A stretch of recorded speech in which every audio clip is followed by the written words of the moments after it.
भारत को विश्व गुरु बनाना चाहते हैं, एक भारत श्रेष्ठ भारत बनाना चाहते हैं, एक सबल भारत बनाना चाहते हैं, सक्षम भारत बनाना चाहते हैं, सुरक्षित भारत बनाना चाहते हैं, तो प्रत्येक गांव और प्रत्येक मोहल्ले में एक संघ की शाखा शुरू करिए।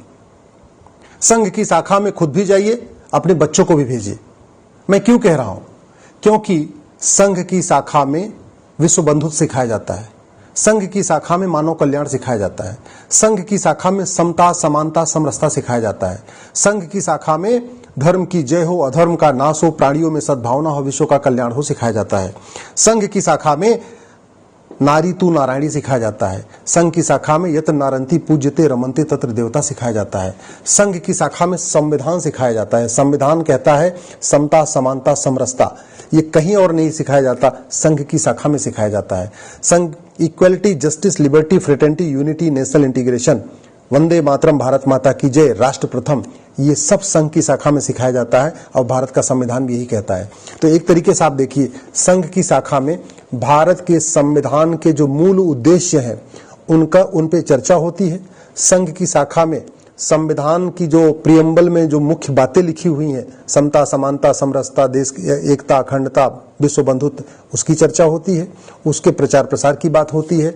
संघ की शाखा में भारत माता की जय होती है, संघ की शाखा में वंदे मातरम होता है, संघ की शाखा में विश्व कल्याण की बात होती है, संघ की शाखा में एक समृद्ध भारत कैसे बनेगा इस पे चर्चा होती है, एक सांस्कृतिक भारत कैसे बनेगा इस पे चर्चा होती है, एक सक्षम भारत कैसे बनेगा इस पे चर्चा होती है, संघ की शाखा में एक सुरक्षित भारत कैसे बना जाए इस पे चर्चा होती है, एक सबल भारत कैसे बनेगा इसकी चर्चा होती है। और सबसे बड़ी बात ये, स्वयं का बहुत विकास होता है, शारीरिक विकास भी होता है, क्योंकि संघ की शाखा में प्रतिदिन 1 घंटे आपको बाकायदा फिजिकल एक्सरसाइज भी सिखाई जाती है।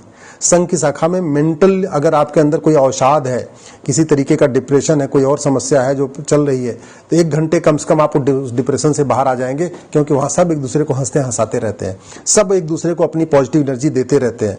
तो एक तरीके से संघ शक्ति का केंद्र है, संचार का केंद्र है, अध्यात्म का केंद्र है, एकता अखंडता का केंद्र है, विश्व बंधुत्व का केंद्र है और संविधान का भी केंद्र है। क्योंकि संवैधानिक जो मूल्य है, जो कॉन्स्टिट्यूशनल वैल्यूज है, जो कॉन्स्टिट्यूशनल इथोस है, equality, justice, liberty, fraternity, unity, national integration, ये सब संघ की शाखा में सिखाया जाता है। इसलिए मेरा आपसे निवेदन है, संघ की शाखा में खुद भी जाइए, अपने छोटे बच्चों को भेजिए।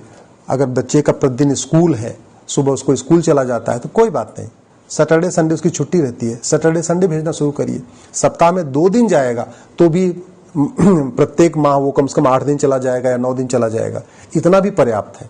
पर डे भेजना संभव नहीं, मैं समझ रहा हूँ, लेकिन अगर अभी छोटे से ही 4 साल के बच्चे को, 5 साल के बच्चे को संघ की शाखा में भेजना शुरू करेंगे, उसके अंदर भारतीय संस्कार आएगा, भारतीय संस्कृति आएगी, भारतीय विचार आएगा, भारतीय जो परंपरा है वो आएगी, भारतीय समृद्धि के बारे में समझ पाएगा, हमारा भारत कितना महान था उसके बारे में समझेगा।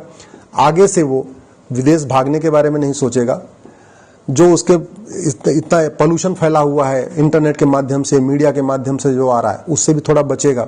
तो बच्चे का सर्वांगीण विकास होगा, बच्चे का सांस्कृतिक विकास होगा, बच्चे का आध्यात्मिक विकास होगा, बच्चे का सांस्कृतिक विकास होगा, बच्चे का कहते नहीं भौतिक विकास भी होगा, बच्चे का मानसिक विकास भी होगा। अपने आप में एक संपूर्ण विकास होता है संघ की शाखा में। इसलिए खुद भी संघ की शाखा में जाइए, अपने बच्चों को भी भेजिए। आप खुद पर डे जा सकते हैं तो बहुत अच्छा है, पर डे नहीं जा सकते तो कम से कम सप्ताह में जिस दिन छुट्टी होती है, 1 दिन या 2 दिन, 1 घंटे के लिए संघ की शाखा में जरूर जाइए। जय हिंद, जय भारत, वंदे मातरम, भारत माता की जय।